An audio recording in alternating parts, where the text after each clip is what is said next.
This is Dr. Gigi Sabat, and you're listening to the Walk With Me podcast. My guest today is JenDina. Welcome to the show. Hi, Gigi. Thank you so much for having me. Such an honor to have you here today. Now, why don't you start off by telling us more about you and where are you from, JenDina? Oh, thank you. So I'm right now I'm in North Carolina, in a triangle area, but I'm originally from Columbus, Ohio. Go Buckeyes. Yes, go. Yes. And I know that you do international calls, and this is probably international. So I am United States born and raised. Awesome. And you are also a workplace culture consultant and social activist. Tell us a little bit more about your journey and what inspired you to do this. Yes, absolutely.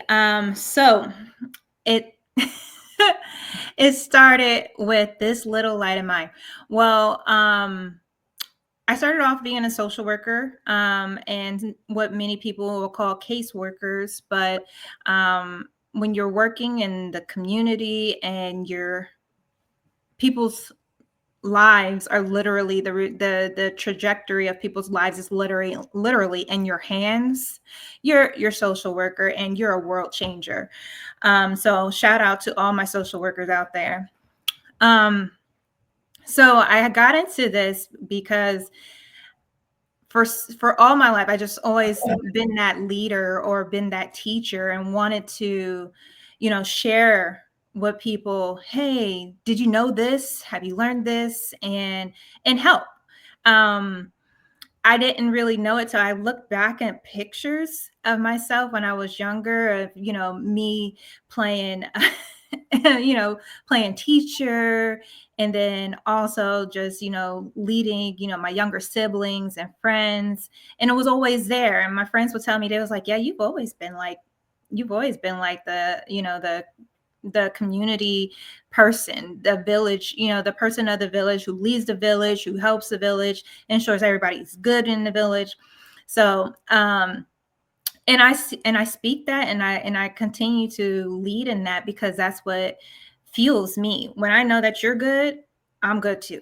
Okay, so I just want to make sure that we can get, like, how can we make sure that you're good? So started off as a social worker, helping people in different stages of their lives. I've helped people who have been in situations of abuse, people who have been in situations of substance use, people who have been in situations of, that are been justice involved, foster care, and removal, adoption, and mental health, different stages of mental and physical health. And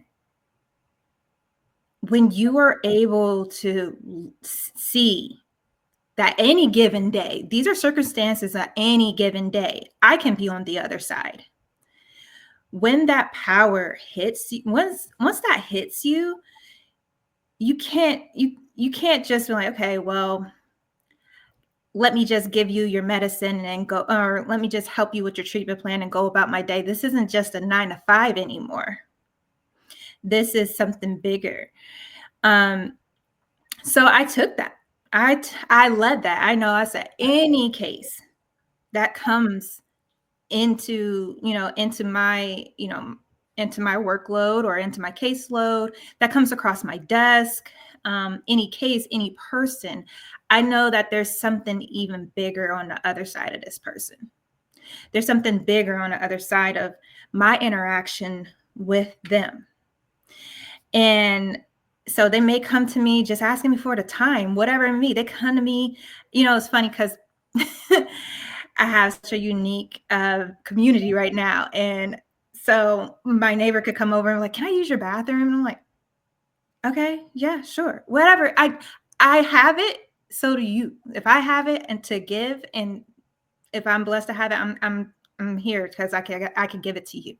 So you never know, whatever people are asking for, or whatever stage they are in their lives, it's much bigger than the situation. You have to see people much bigger than their circumstance, much bigger than their behaviors, their actions, because you never know why your paths crossed. And when your paths cross, are you going to be the person that tips them over the edge? Or are you going to be that person who makes their life a little bit easier, just a little bit easier? You can, the time is 7:07. Have a great day. So that is how I approached the work I did in social work. I would say the workplace consulting stuff, I didn't see that coming. I didn't see it coming. Why? I thought I was always going to be one-on-one with people on a micro level. I thought I would always, kind of just help this one person at this one time. And then when that journey or when that chapter closes, I'll go on to the other. But what it has turned out to be is, okay, JenDina, so now you were helping families, you were helping people, individuals. Now I need you to help workplaces, big or groups and bodies of people, teams, departments who are also going through it. Because remember, it can be any given day that we're on the other side, and COVID has showed us that life is too short. Life is so short, and we are actually not as well as we thought we were. So we will come to work, put on a smile, put on the mask, operate day by day, and never really know what each other were going through. But once we seen that life's too short, I can't put up with this, and I have to say something, then we had to answer the call. We have to take care of. Everyone's like, oh, I really need these employees. I really need these people at work, and I need to make sure that they're okay. But it did kind of come from, and I will say this, it did kind of come from a systemic standpoint where it was a liability. I want to make sure everybody is good, because if not, then I will be liable. The organization could be liable, but it did help show like we all need it, because we were all in a vulnerable state. Very vulnerable state. And I think that really opened up our eyes that we had to, our workplaces need the help just as much as the people the system was built to help in vulnerable situations like mental health or substance use or abuse and foster care or criminal involvement. We've seen that despite how we were built to help them, our workplaces need this help. Our workplaces really need the skills, the connection, the communication, the coaching, the grace, the service. So during COVID, I answered the call to be involved, be one of those people to start picking up the things during COVID. This then promoted me to organizational development manager, the chair of DEI, and started to put in a lot of different projects that were to dismantle the barriers, systemic issues that were, causing harm in our workplace. So I didn't think, I'm like, oh yeah, it's just an individual side. It turned into be, you're doing organizational projects, you're helping the welfare of the organization. That's right. Very powerful. Thank you so much for sharing that with us. And circling back to what you said earlier, you mentioned being in social work. You and I have common ground, and that I too have a background in social work as well. So I definitely understand. Now, burnout. Let's talk about burnout for a little bit. And what have you seen, being that you work on the front lines? What type of burnout have you seen on the front lines?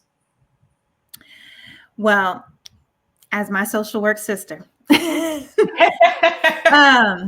burnout. So how I like to look at burnout is there's signals. They're like smoke signals, right? There are smoke signals that go off in our heads or in our bodies. I would say more or less in our bodies, and when we're not giving our bodies what they need, we're not giving it the efficient rest that it needs, We're so busy with the typing and sitting and not drinking water, not going anywhere, not moving, wanting to get ahead of this endless line of paperwork. And is endless, wanting to put out the fire after fire after fire after fire. This is how the signals start to go off. Once we're then doing that for so long, and because this, I feel like social workers have that DNA where we're going to make sure everything's okay. We're going to make sure everything is all right. And we neglect ourselves, and we just we feel, if I make sure this is okay, then that solves that problem, and this will make me feel better. No. How will it make you feel better? By continuously, pouring into somebody else's cup. And now when you're out of water, then what do you do? And then that's when turnover starts to happen. People then start to really resent the field and what it does. And it's such a necessary field. And when you came into this voluntarily with the heart to do social work, and then the burnout, the experience of burnout gets to you, you then just start to feel resentful. And I never want to go back into social work. And then I'm getting into this career that I'm not even really tied to because I don't feel like there's a position. That's how it looks. Gigi. Very powerful. And as I stated earlier, I've been in social work as well, so I understand. And bullseye, you hit it on the nail. Let's talk about stress for a little bit. Let's talk about your experience with stress. Tell us more. So my own personal experience with stress? Yes, ma'am. Oh. So I'm going to try my best to keep the composure. So I would say one of the things that really woke me up, as far as stress goes, when we're young, or when we don't have the responsibility of other people. And I have 3 kids, or me and my husband, we have 3 girls. And I tell people, they're like, well, when did you realize that you had to start setting boundaries? When did you realize that you really had to start planning and be more mindful? And at the time, I had my oldest daughter's picture in my visor. And I said, when I'm getting in my car and I'm like, I have to look at that visor and see, why am I here? Who is counting on me? This little girl is counting on me. So I pull that visor down. I see it. I'm like, okay, so whatever I'm dealing with, I know deep down, I'm not a person of hate. I'm not a person who is spiteful. And I don't really think that all of us are. We're not. It's the situations, and it's the reactions to these situations and these systems and these principalities and all of this. And I knew, I was like, well, there's got to be something bigger than this. There's a higher power, and I'm not dealing with it. I have to go home and make sure, at the time in work, I would put my head down and just do the work. That was a way of preserving myself to get to the person who needs me the most, who I need to provide the most. Over time, I had another child, and I was working while I was pregnant, and my doctor was showing, like, you haven't been making much progress as far as growth with the baby. And I knew it was stress. I knew it was also like, it had to be what I was going through at work. So I had to have that conversation. this is literally killing. And I'm like, this is literally killing me. I said this, I'm telling you right now. And even though we have to go through the things, they have to go through all the hoops, get the medical notes from the doctor, why you can't do all this. I said, this will be pending, but I am sitting right here. I'm not going out anywhere unless it's emergency. Had to set that boundary. It was, and it wasn't received well because it's not the norm. They're like in the workplace, they're like, oh no, you don't do that. I'm doing that. um I've been I would say recently, I've had to check myself too, because dealing with stress, and I'm on that fine line of burnout as a business owner. You're so passionate about this project. You want to make sure it's well. You want to overperform. You're working till late hours at night. You're not meeting with your family. Then I realize, I'm like, well, hold on. If I am putting all of this, I see this, oh, I'm putting all of this to the side, and then you're not getting the results, microwavable results, I like to call them, then you're starting to resent the project. You're starting to resent why you got into this in the first place. So we've really, stress has taught me that you have to slow down. You have to enjoy the journey where it is. You got the purpose, you got the mission, you got your why. Stay true to, stay in alignment with that. And don't push yourself past your limits. The limits are going to look different on different days. Wow, very powerful. Now you talk about slowing down. Let's talk a little bit more about rest. Why is rest important? Rest. It's funny. I was reading this book recently, and it said, technology breaks down. Technology has meltdowns as well. And I was like, wow. So, and we're nowhere close to the advancement of technology as humans. Our human brain is nowhere near that evolution or advancement.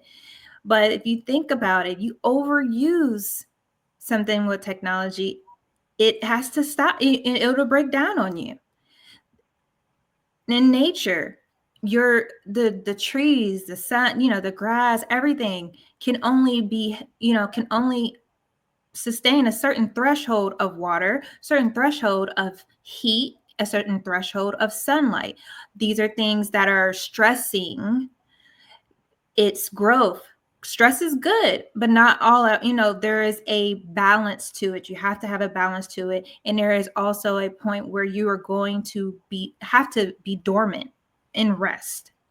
So you think about all these things that has that built in, and we don't sit here and say, hey, hurry up, flower and grow, or the technology, though we would like to. When it has a meltdown, or when it breaks down, it breaks down. And the same thing with us. Why do we think that we're different? Why do we think that we don't need rest? Why do we think we are, what do they call it? Invincible to the, to burnout, or to the results of overwork? Rest is important. It helps your brain function. So I don't have the statistics right now, but more and more young folks are having strokes, migraines, or headaches that they just continue to neglect. And then next thing you know, they have a brain tumor, or they have a stroke, or whatever it may be. This was your opportunity to rest, and you ignored it. So we have to slow down. We have to pay attention to those signals. I'm getting older, body aches, all of that. I know what my threshold and my limits are, and I want to sustain. I want to be here for a little bit. So I got work to do. So I'm gonna need to rest. I love it. Rest. Very powerful. Now let's talk a little bit more about joy. What gives you the most joy, JenDina? Gigi, this is such a Simple but powerful question. I have reflected on this a lot. I've, talked to, I talked to God and the higher power, and I've realized when I know I'm doing the best I can, I leave the rest. I leave the rest to the hard, the harder things that are out of my control. I pay attention to what I can control, what I can do today, and everything else I have to let it go. That gives me the best joy. That gives me the best joy. And how I know that I'm doing the best that I can, or doing what I feel is aligned with what I want to do, I own my time. How do you set yourself up for success? Well, I didn't always do this, but now that I'm like, okay, I want to set myself up for success. And sometimes you're like, I don't want to budget. I don't want to be, I'm just going to let the money go wherever. That's how we can't do that, because then you're broke, and then you're wondering where all the money went. Same thing with your time. Same thing with your time. Budgeting your energy, and how do you want it to work for you so that you can be your most successful self.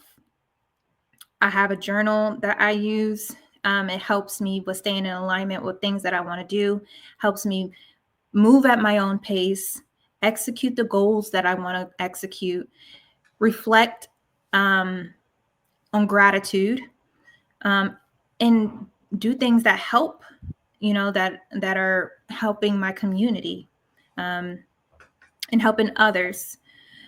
It also helps me with letting go of what I can't control, So when I see that, I know more and more I'm doing what I'm supposed to do. And we all have our own missions. We all have our own purposes. You may not think you have one, but you have a purpose. But when you align yourself with things that fuel you, and don't try to grab and dibble and dabble in all of the distractions, you're going to be able to find that joy, and you're going to be able to do it well. Very true. Now, JenDina, what is your best advice to the audience for walking with purpose and living a life of happiness? Make a list of your values. Make a list of things that are important to you. If honesty is important to you, why dibble and dabble with a bunch of unhonest people? Align yourself with your values. Community is important to you. Get on the community. And I forgot what the other part of the question was, Gigi. I'm sorry. Walking with purpose and living a life of happiness. Well, there it is. That is that. There it is right there. You will always find happiness, joy, and purpose when you do things that are aligned with your values. And your true values, your inner values. Don't look at the world and be like, oh, well, there's a space for everybody. There's space for everybody. Wow, very powerful. Again, now, do you have any last words for the audience, JenDina? I always love to, share with people, take care of yourself. Take care. And care means setting yourself up for success, and restore. So if there are places or areas in your life that don't feel like they're operating well as they should, reflect on it and take a step back. It's okay to take a step back. Take a step back, reflect, and then figure out, okay, what do we do next? What do we do next? So take care and restore. I love it. Take care and restore. Now, JenDina, thank you for being a guest on the Walk With Me podcast. Where can the audience find you? Thank you for having me, Gigi. They can find me on LinkedIn. That's how we connected. I am on LinkedIn, and I also have my own website, Sky Infinity. So I post where I'm appearing. I post my blogs there. And that's a way that you can reach me. If you have any questions on how to build a restorative workplace culture or any questions regarding workplace culture, you can always reach me on LinkedIn and Sky Infinity. We do offer free discovery calls. Awesome. Ladies and gentlemen, make sure to check out JenDina on all of her social media platforms and also her website. That's skyinfinity.com. And JenDina, again, thank you for being a guest on the Walk With Me podcast. Thank you. And I'm so glad I found out you were a social worker too. And this just made this conversation even more rich. So thank you. Agreed. And thank you for all the work that you're doing and all of the great things that are coming your way. Thank you. God bless you and be God safe. bless you. You too.